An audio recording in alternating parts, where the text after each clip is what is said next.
Olá para você que acompanha a programação da TV Pai Eterno. Seja bem-vindo, bem-vinda ao Conhecimento da Fé. Um programa dedicado à catequese, à Palavra de Deus, feito para você crescer no conhecimento da fé cristã. Agradeço a sua audiência e agradeço também a sua participação na nossa família de amor, ligando para nós no 62 3506 9800. Você nos ajuda neste programa a alcançar mais corações para partilharmos do conhecimento da fé.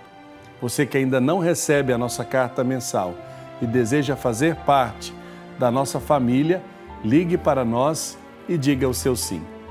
No início desse programa, vamos juntos pedir ao Pai Eterno a sua bênção, a sua proteção e o seu auxílio para compreendermos e acolhermos a sua palavra.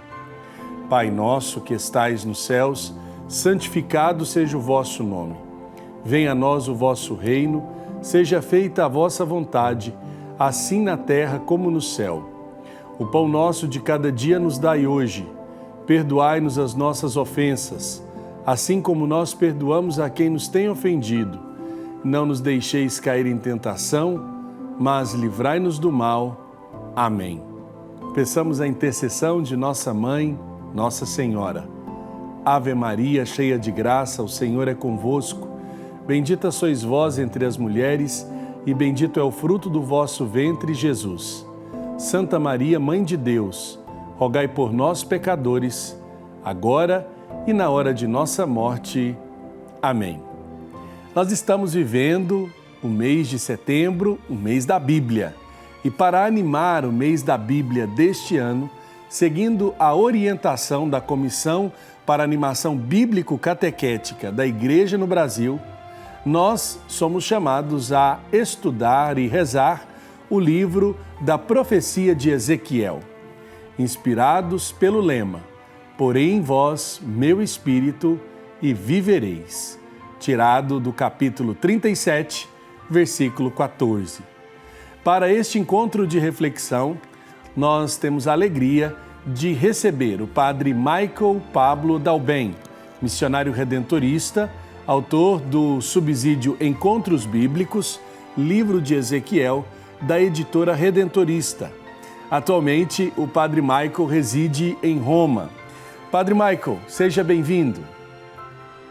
Muito obrigado. Padre, primeiro eu gostaria de apresentar o senhor, porque muitas pessoas ainda não o conhecem, mas o senhor já, de algum tempo, desenvolve o seu ministério junto à Academia Alfonsiana. Fale um pouco da sua caminhada e do motivo pelo qual o senhor está em Roma. Ok. Bom, meu nome o senhor já disse, né? Sou o Padre Michael Dalben, missionário redentorista. Eu sou capixaba, da cidade de Colatina, no estado do Espírito Santo.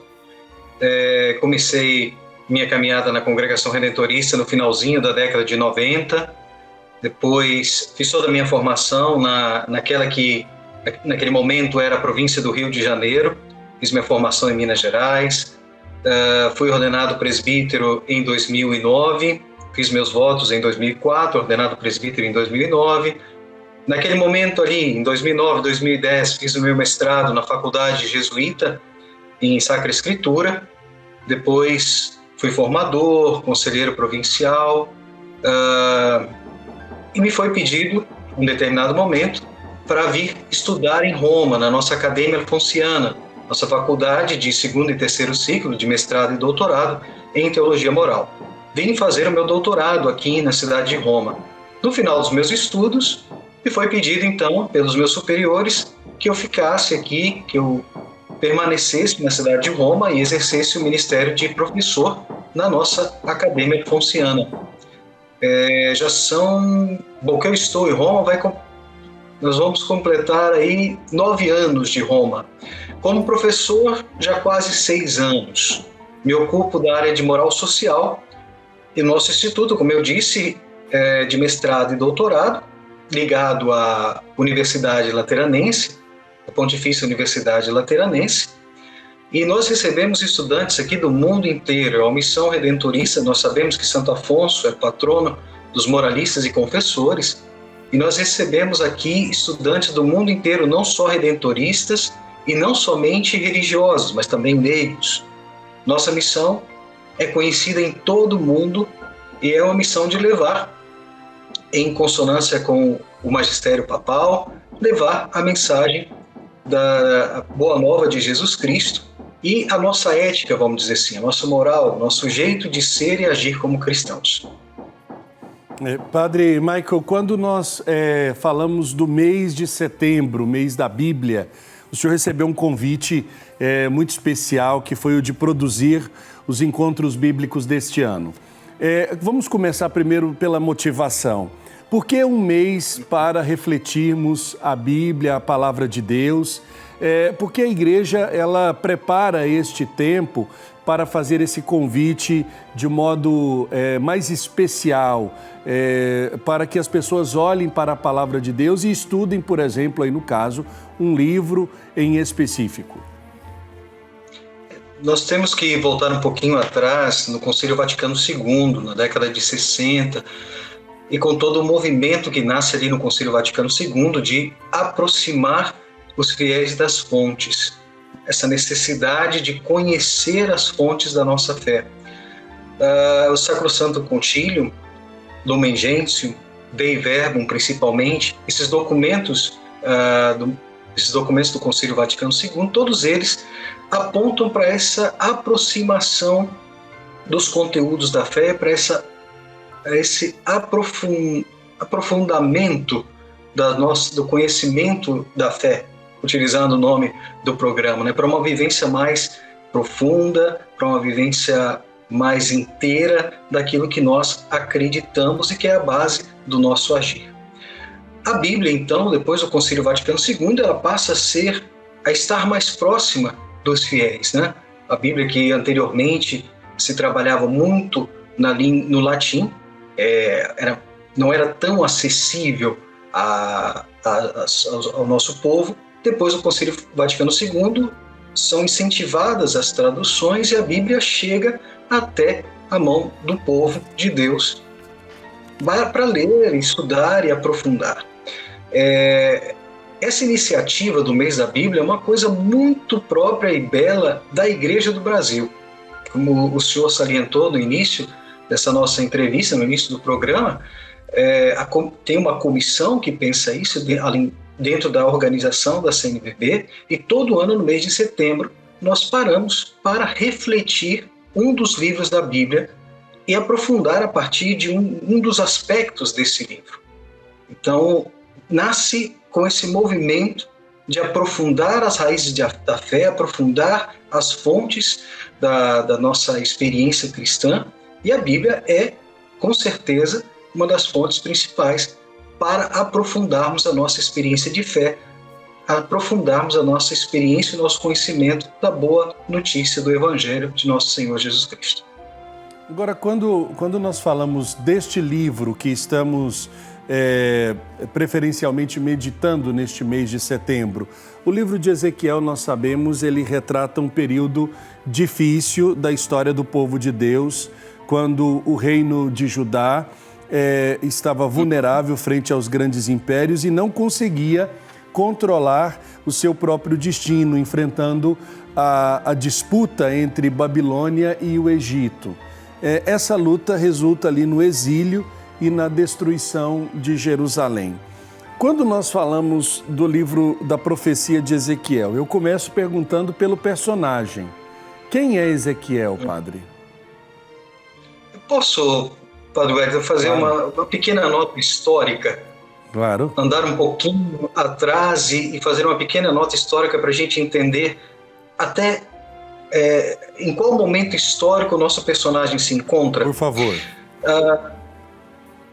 O grande reino de Israel, dos grandes reis Davi, Salomão, era um único reino, até mais ou menos 930 a.C., com o descendente de Salomão, Roboão, quando existe então uma ruptura. E o grande reino de Israel se separa em dois reinos, o reino de Judá e o reino de Israel. Esses dois, aí começa uma fase de declínio dos dois reinos. o reino de Israel sofrerá com a dominação dos assírios pouco antes do período de Ezequiel, um pouco antes que o reino de Judá sofresse com o domínio dos babilônicos. Então Israel, onde está Siquém, Samaria, sofre muito antes de Judá. Judá continua ainda o seu caminho como reino, ainda não cai, e nós estamos ali mais ou menos no 6º século antes de Cristo, entre o 18º e 19º reis de Judá. Dois reis, pai e filho, com nomes muito parecidos, porque a raiz hebraica é a mesma. Joaquim, pai, e Joaquim, ou todos os dois, em algumas traduções da Bíblia, vêm chamados de Joaquim. Então nós estamos falando ali de 603 a.C. até 598 a.C. Quando Joaquim cai, o seu filho, com 18 anos, Joaquim, assume, fica 8 meses somente no poder, e aí nós temos já o grande Império Babilônico que começa a vislumbrar a dominação, que começa a exercer o seu poder, e com Joaquim, com a queda de Joaquim, a morte de Joaquim, Babilônia toma então o poder e deporta alguns membros da nobreza, vamos dizer assim, do reino de Judá. Entre esses membros nós encontramos Ezequiel. Ezequiel parte com a primeira deportação, mais ou menos pelo ano 597 a.C.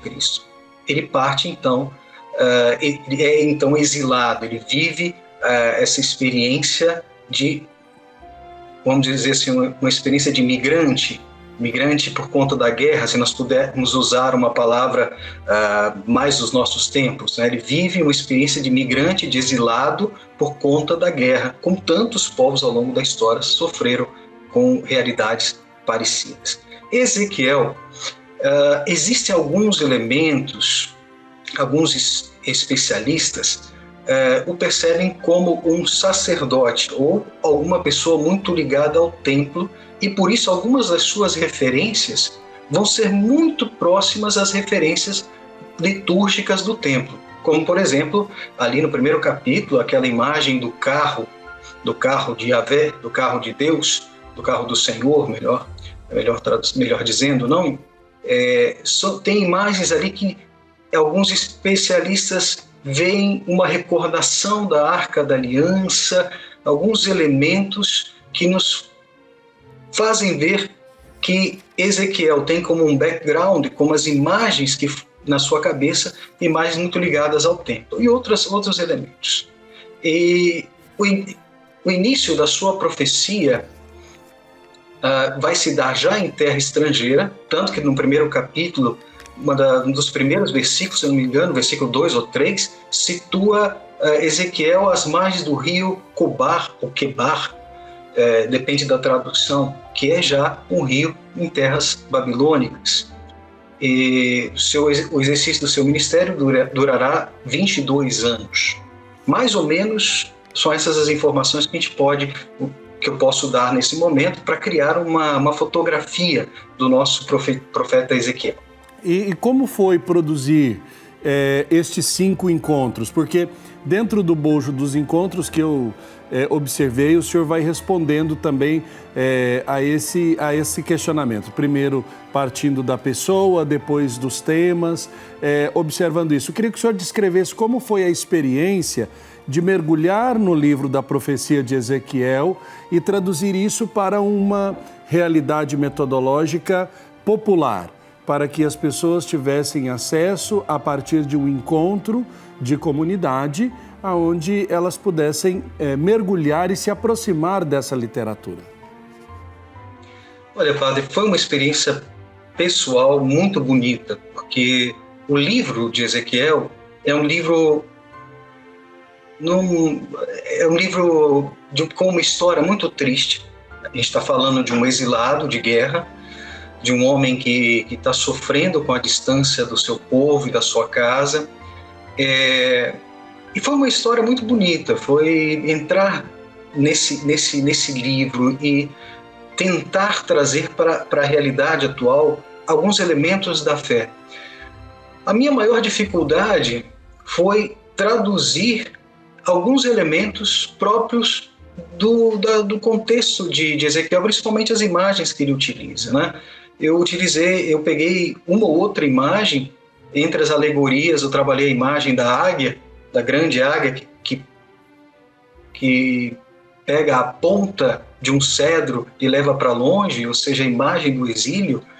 Tentar traduzir isso, colocar na nossa história, no nosso contexto, para tentar inspirar as comunidades nessa experiência de fé, foi talvez o ponto mais desafiador. Perfeito. Nós vamos fazer o nosso primeiro intervalo do nosso Conhecimento da Fé, que hoje está conversando com o padre Michael Dalben, ele que escreveu os Encontros Bíblicos deste ano, da editora Redentorista, do Centro de Pastoral Popular, hoje e neste ano de 2024, meditando o livro de Ezequiel com a referência de Ezequiel 37:14, porém em vós, meu espírito, e vivereis. Vamos por um rápido intervalo e na volta continuaremos a nossa entrevista.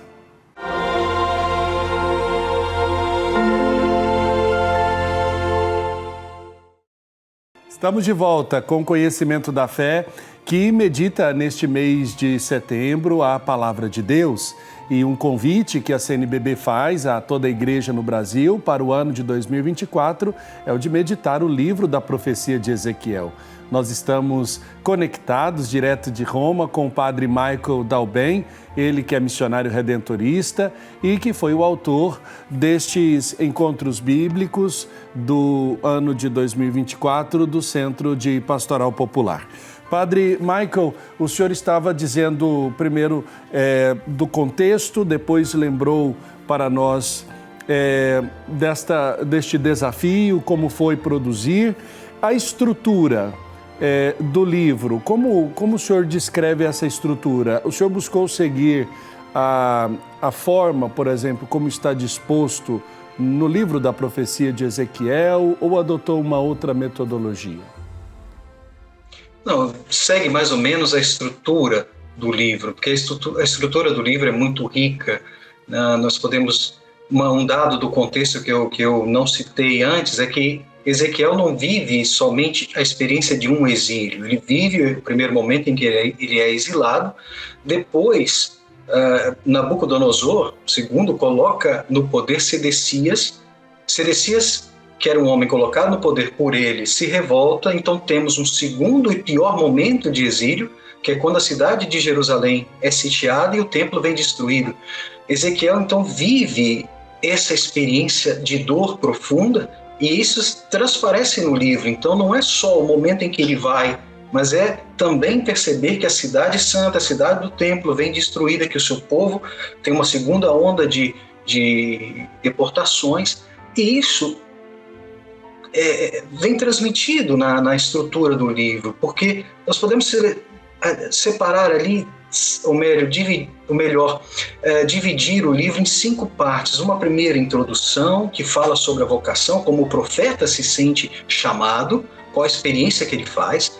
Depois a gente tem as censuras e as advertências com relação ao povo de Israel, ao povo de Judá, como esse povo tinha se distanciado da verdade de Deus, como tinha tomado caminhos que não são caminhos de Deus. Depois ele vai ter uma série de oráculos contra as nações que invadem esse povo, que dominam esse povo, que dominaram ao longo do tempo, que invadiram.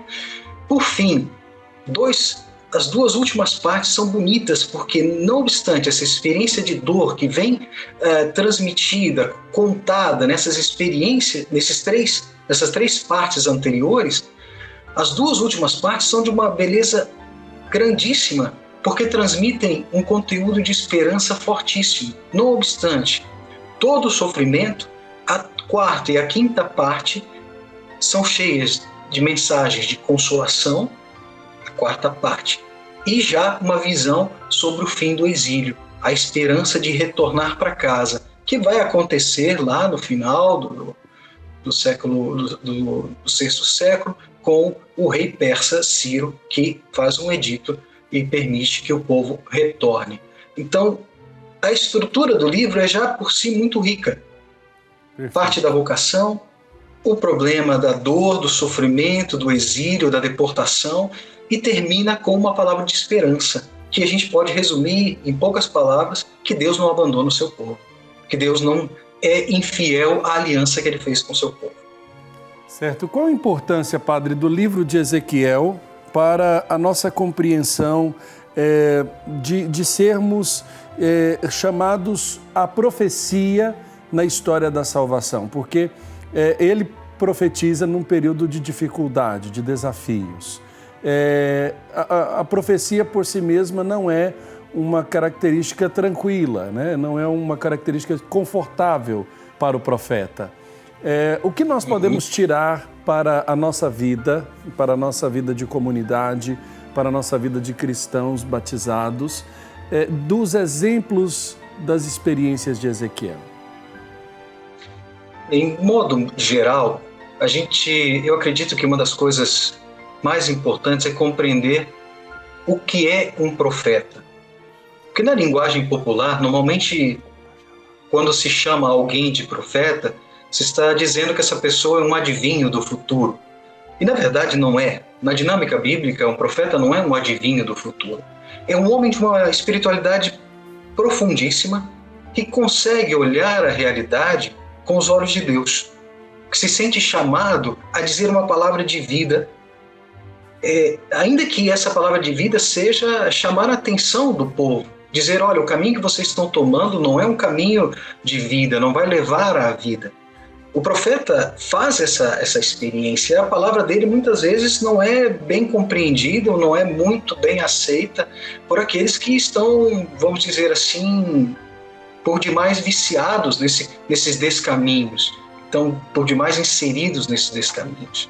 Eu acho que ali é o primeiro elemento que a gente pode tirar do profeta. Todo batizado é profeta, é chamado a ser profeta, ou seja, a ler e atuar na realidade a partir dos olhos de Deus, fazendo uma profunda experiência de Deus e perceber por onde vão os caminhos de Deus na nossa realidade. O segundo ponto é essa esperança de que Deus não é infiel à aliança que ele traçou com o seu povo. Deus não é infiel a esse caminho de amor que ele quis fazer com a humanidade a partir do seu povo. Então, não obstante as situações sejam difíceis, não obstante nós tenhamos responsabilidade diante daquilo que nós fazemos, das opções e caminhos que nós escolhemos, Deus não nos abandona e Ele faz caminho conosco. Até no início ali do livro, depois talvez, não sei se o senhor vai trazer o elemento do carro de Deus, do carro do Senhor, mas ali tem um elemento interessantíssimo desse caminho que Deus faz com o seu povo. Eu acho que esses são os elementos para a gente entender. A realidade é difícil, a experiência de fé não tira de nós a responsabilidade das opções e das escolhas, melhor dizendo, das escolhas que nós fazemos, mas Deus jamais abandona seu povo e está sempre chamando à vida. E às vezes papel do profeta é dizer, olha, a situação está difícil, a gente vai sofrer pelas escolhas que a gente fez, pelos descaminhos que nós escolhemos. Mas Deus não nos abandona. Deus nos chama ao caminho da vida. Padre Michael, é interessante porque alguns estudiosos vão qualificar o profeta Ezequiel como um profeta visual. O senhor lembrou aí das imagens às quais ele recorre para trazer ensinamentos. Eu queria que o senhor pudesse falar um pouco disso, porque existem muitas imagens no livro da profecia de Ezequiel que são muito interessantes e que não podem ser confundidas, como o senhor disse na resposta passada, como sendo o fruto de uma vidência. A profecia difere do vidente, daquele que busca adivinhar ou antever situações a partir do exercício da adivinhação. A profecia que ele faz recorre a visões. e visões, por ser um profeta visual, ele traz elementos de ensino. Por favor, eu gostaria que o senhor trouxesse alguns exemplos, porque o livro é muito rico. O senhor trouxe sobre algumas situações, mas gostaria de deixar o senhor livre para apresentar esses elementos dessa profecia visual, né? Uma característica forte em Ezequiel. Então, como exemplo, né, eu vou trazer primeiro, segundo, terceiro capítulo até o versículo 22, que parte da vocação de Ezequiel, a imagem do carro de Deus. Aí nós temos uma pequena inserção, que é o livro que vem apresentado por Deus e o profeta o come, pedido por Deus que ele coma o livro, que ele ingira, que ele mastigue o livro e depois retorna ao carro. O problema da profecia visual é que às vezes as imagens não correspondem, o sentido das imagens em um determinado contexto não corresponderá à mesma coisa em um outro contexto, principalmente com uma distância histórica tão grande, uma distância cultural e histórica tão grande como nós e o profeta Ezequiel. Tanto que até os especialistas, quando analisam aquela imagem do carro de Deus, das rodas, os seres viventes, até eles não têm alguns elementos que eles não conseguem aprofundar muito, entende? Mas ali nós temos um elemento que vai nos recordar, alguns especialistas ligam com isso, vai nos recordar com a Arca da Aliança, ou seja, com a presença de Deus, né? Isso é o primeiro ponto importante. E recordando, Ezequiel está ali nas margens do rio Cobar, ou seja, já em terra estrangeira. Esse movimento é muito interessante do carro de Deus que chega até o profeta, porque mostra que Deus acompanha o seu povo, ou seja, Deus vai ao exílio com o seu povo. Deus não é estático, não se encontra estático em um determinado lugar. Deus movimenta, vai com o seu povo, faz caminho, inclusive para o exílio, ele está junto com o seu povo.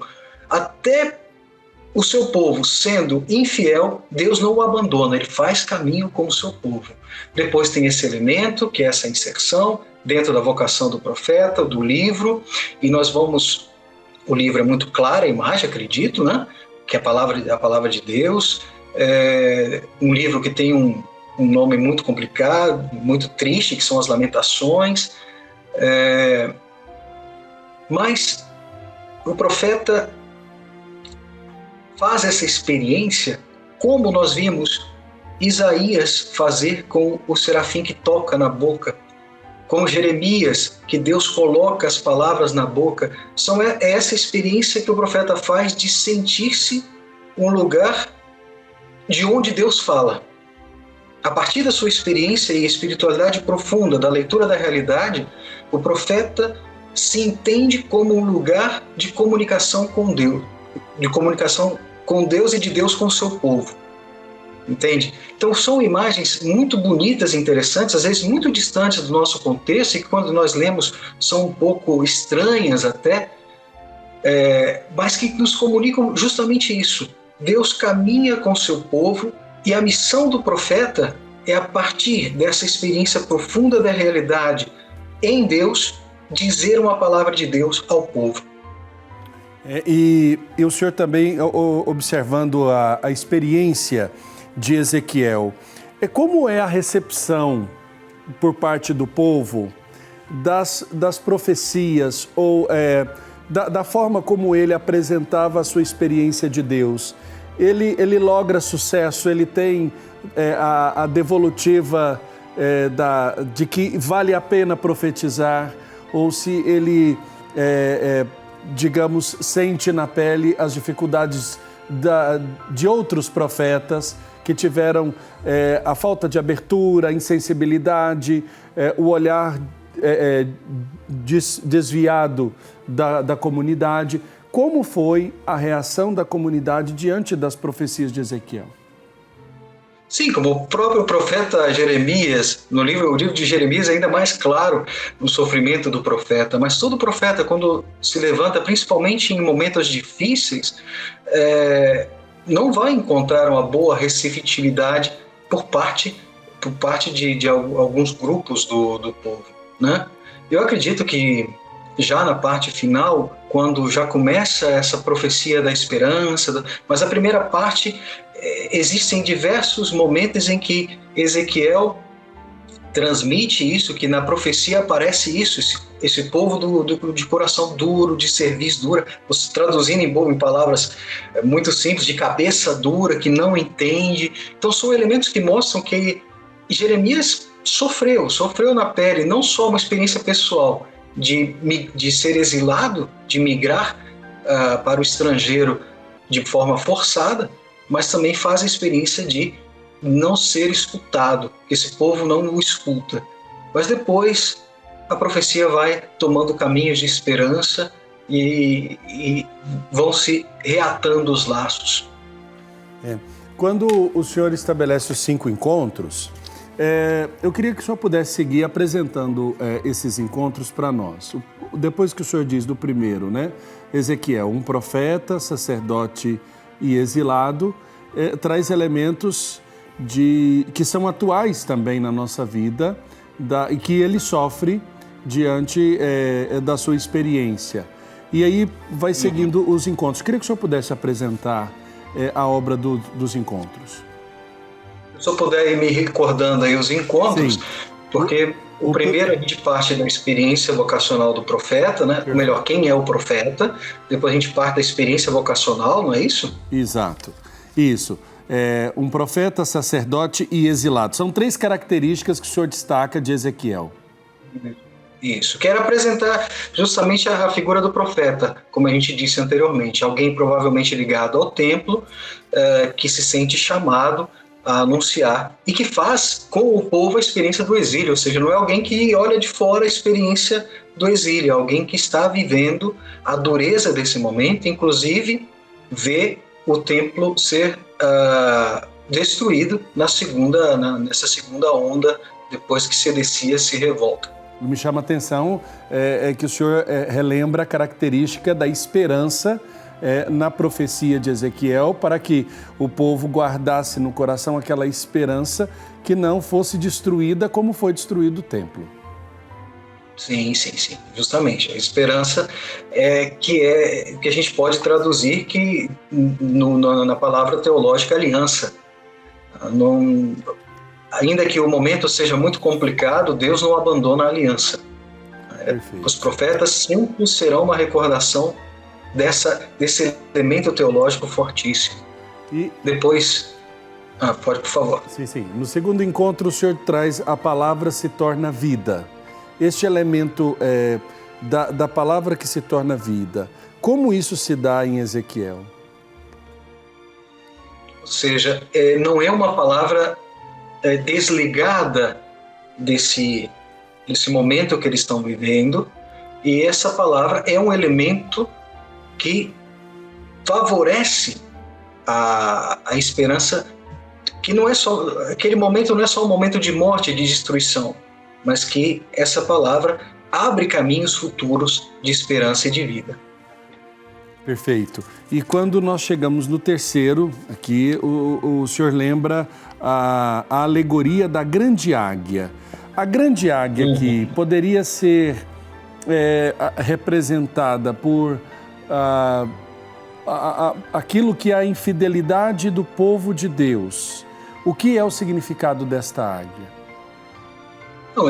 A águia, a alegoria é a águia que toma, né, que arranca a ponta de um cedro e leva para uma terra distante, né? Então a alegoria é muito, muito clara do exílio, dos frutos da infidelidade do povo, né? Esses dois reis do início do exílio ali, depois todo o problema de Sedequias, os 2 Joaquim e depois Sedequias, eram reis tidos como infiéis, que a literatura bíblica colocará esses 2 Joaquins como reis infiéis, reis idólatras. Então, o exílio aparece como vamos dizer assim, como um fruto da infidelidade desse povo que se distancia de Deus. Não como um castigo, mas como uma consequência das opções que esse povo faz, que os dirigentes do povo fazem. Perfeito. E a alegoria, é claro, é a grande águia, a grande nação que vem e pega a ponta do cedro, o povo, e leva para longe.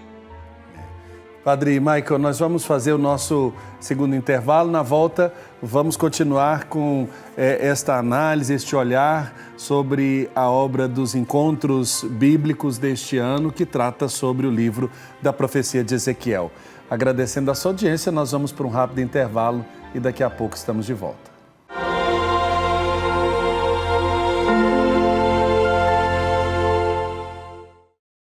Estamos de volta com o Conhecimento da Fé desta semana, falando sobre a Palavra de Deus, trazendo uma reflexão acerca da profecia de Ezequiel, o livro escolhido pela CNBB para que as nossas comunidades, paróquias, possam meditar no mês da Bíblia. Está conosco o Padre Michael Dalben, missionário redentorista, autor dos encontros bíblicos do Centro de Pastoral Popular, que é professor em Roma e trouxe para nós uma reflexão acerca deste livro. Padre Michael, o senhor trazia dentro dessa estrutura dos 5 encontros. É interessante porque eles também coadunam com as 5 partes do próprio livro de Ezequiel, né? Sim. Talvez um pouco menos o oráculo, a parte dos oráculos contra as nações, né? Porque eu me fixei muito na questão do exílio, de apresentar o profeta, a vocação do profeta, a ligação profunda com a vida, e a questão do exílio, e depois já abrir para a questão da esperança, da renovação, restituição do povo à sua terra, né?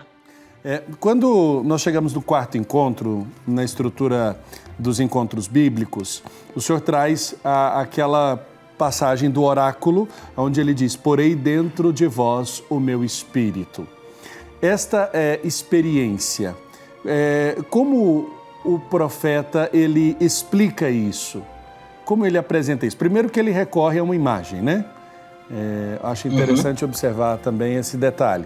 Mas como o povo vai compreender, acolher o Espírito de Deus? Que é, na verdade, um retorno à fidelidade à aliança. Né? Que é tirar esse coração duro, esse coração de pedra e reaver um coração de carne. Porém, em vós um coração de carne, que é uma das palavras bonitas de Ezequiel. Então, é uma experiência profunda de retomar o caminho, de retomar a fidelidade, de refazer os laços da aliança. É essa a experiência para a qual o povo é chamado. Perfeito. No quarto encontro, nós apresentamos esta realidade, que é uma palavra de esperança para voltar, de fato, a esta aliança. E no último, aquele chamado imperativo: profetiza, filho do homem. É como se ele confiasse também a sua missão a todo o povo, para que o povo também fosse um povo, uma nação de profetas. Que é a alegoria dos ossos ressequidos, Exato, né, do campo de ossos secos, que é de uma beleza, eu acho uma das passagens bíblicas mais bonitas do Antigo Testamento, essa profecia de Ezequiel. Um campo de ossos secos, ou seja, sem vida, já não tem mais nenhum sinal de vida, ou seja, a situação que o povo está vivendo no exílio é uma situação extremamente complicada, o exílio da Babilônia, uma situação extremamente complicada, parece que já não tem mais o que fazer. E aí o profeta é chamado por Deus e é apresentado esse campo de ossos secos. Posso ler a passagem, Padre Michael, para ajudar a gente a penetrar um pouco mais na palavra. O capítulo 37, versículos de 1 aos seguintes, né? Veio sobre mim a mão do Senhor, no Espírito do Senhor ele me levou para fora e me deixou no meio de uma planície repleta de ossos. Fez-me circular no meio deles em todas as direções. Vi que havia muitíssimos ossos sobre a planície e estavam bem ressequidos. Ele me perguntou: filho do homem, estes ossos poderão reviver? E eu respondi: Senhor Deus, tu sabes. E ele me disse: profetiza sobre estes ossos e dize-lhes: ossos ressequidos, ouvi a palavra do Senhor. Assim diz o Senhor Deus a estes ossos: eis que vou infundir espírito em vós para que vivais. Eu vos darei nervos, farei crescer carne e estenderei a pele por cima. Porei espírito em vós e vivereis, e sabereis que eu sou o Senhor. Profetizei segundo me fora ordenado. Enquanto eu profetizava, ouviu-se primeiro um rumor, e logo um estrondo, e os ossos se juntaram uns aos outros. Eu olhei e vi nervos e carne crescendo sobre eles, e a pele que se estendia por cima, mas não havia neles espírito. Ele me disse: profetiza ao espírito, profetiza, filho do homem. Dirás ao espírito: assim fala o Senhor Deus. Vem, ó espírito dos quatro ventos, e sopra sobre estes mortos para que vivam. Profetizei, segundo me for ordenado, e o espírito entrou neles. Eles viveram e se puseram de pé, como um exército imenso. Então ele me disse: filho do homem, estes ossos são toda a casa de Israel. Eles dizem: nossos ossos estão secos, nossa esperança acabou, estamos exterminados. Por isso profetiza e dize-lhes: assim fala o Senhor Deus, vou abrir vossos sepulcros, eu vos farei sair de vossos sepulcros, ó meu povo, e vos conduzirei para a terra de Israel. E sabereis que eu sou o Senhor, quando eu abrir vossos sepulcros e deles vos fizer sair, ó meu povo. Infundirei entre vós o meu espírito e vivereis, e vos estabelecerei sobre o vosso próprio solo. E sabereis que eu sou o Senhor, eu digo e faço, oráculo do Senhor. É uma palavra, Padre Michael, muito bonita e que poderíamos aqui ficar, cada expressão, cada exortação de força e de possibilidade de ação de Deus através do profeta, como se Deus colocasse o profeta à prova da sua própria fé, né? Ele acreditar no que ele está falando, acreditar no que ele está profetizando.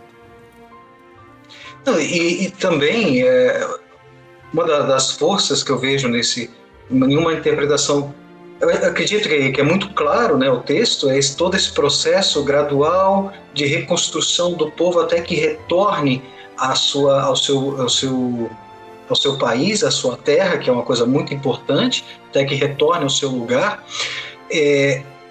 Mas uma das coisas belas que eu vejo nesse texto é justamente Deus contando com o profeta. Nós poderíamos dizer de um modo muito simples, Deus poderia fazer isso tudo sem contar com o profeta. Mas ele conta com a profecia, com a palavra dita. O profeta profetiza e a ação de Deus acontece. Ou seja, esse lugar da comunidade cristã enquanto profeta que traz a vida, que recoloca a vida nos lugares de morte. Isso é de uma força grandíssima para a gente entender o nosso lugar de batizados cristãos, de comunidade, de profetas que nós somos chamados a ser, né? Sacerdotes, reis e profetas pelo batismo. Então todo cristão é chamado a essa profecia de vida. Em lugares onde a morte parece reinar, Deus conta com a nossa ação, com a palavra que vem dele, inspirada por ele, essa leitura profunda da realidade, mas conta com a nossa ação humana, que dizendo faz com que a ação de Deus possa chegar até os lugares onde a morte parece reinar. É muito bonito, eu vejo uma força muito grande, assim, numa interpretação muito livre, eu vejo uma força muito grande para explicar um lugar da nossa profecia como comunidade cristã, né? Onde reina a morte, tem sempre uma palavra de vida a ser dita, tem sempre uma ação de Deus a se manifestar. Nós podemos estabelecer uma ponte entre a profecia de Ezequiel e o projeto de uma igreja em saída, Padre Michael, para que nós possamos sair, mas sair com uma profecia de esperança diante de um mundo de morte e que elementos esta igreja em saída pode herdar de Ezequiel nesta ponte a ser construída? Acredito que sim. Aqui passamos para o campo da atualização da palavra de Deus, para a acolhida da palavra de Deus no nosso contexto. Acredito que sim, e talvez uma das mensagens fortes que nós temos para essa igreja chamada pelo Papa Francisco a se colocar a caminho daquelas situações de dor e de sofrimento, aquelas situações onde parece que a morte reina e não a vida. Os elementos que nós podemos ressaltar nessa atualização é que o lugar da profecia é sempre a comunidade que faz uma experiência de Deus e que lê a realidade.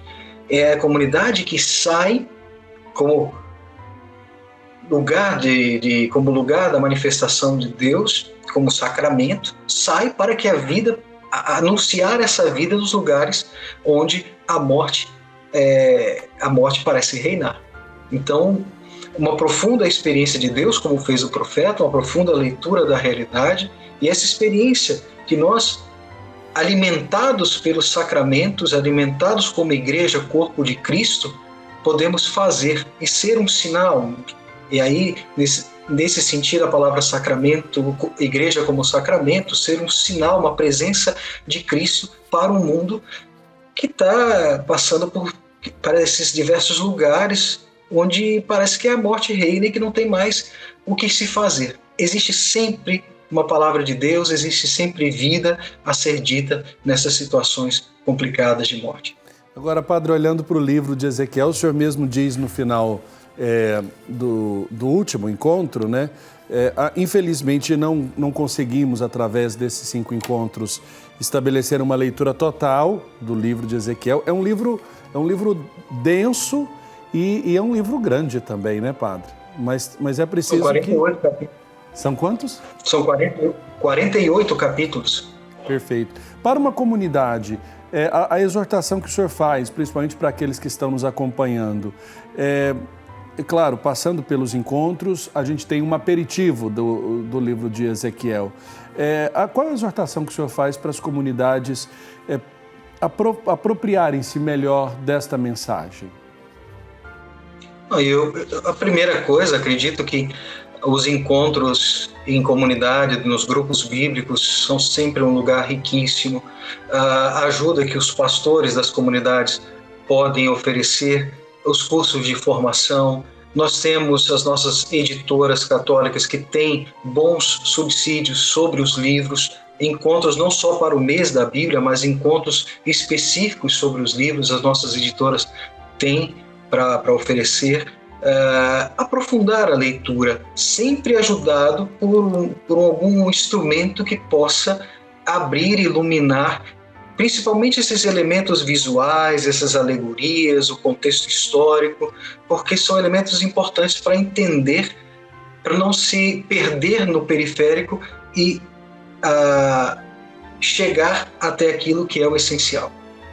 Perfeito. Padre Michael, eu quero agradecer a sua disponibilidade, o seu tempo em conversar com os nossos telespectadores aqui da TV Pai Eterno, do nosso programa Conhecimento da Fé, nos apresentar essa riqueza que o senhor conseguiu traduzir nesses 5 encontros, dos nossos encontros bíblicos do Centro de Pastoral Popular, meditando o livro de Ezequiel. Muito obrigado, um forte abraço para o senhor. Muito obrigado, padre, muito obrigado a todos da TV Pai Eterno, aos telespectadores do programa Conhecimento da Fé. Muito obrigado mesmo por essa oportunidade e estou sempre disponível. Quando precisarem, podem contar comigo. Nós agradecemos.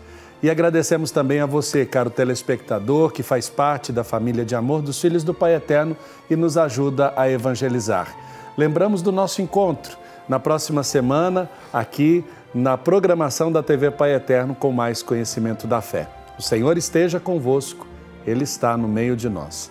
Abençoe-vos o Deus Todo-Poderoso, Pai, Filho e Espírito Santo. Amém. Um abraço e até a próxima semana.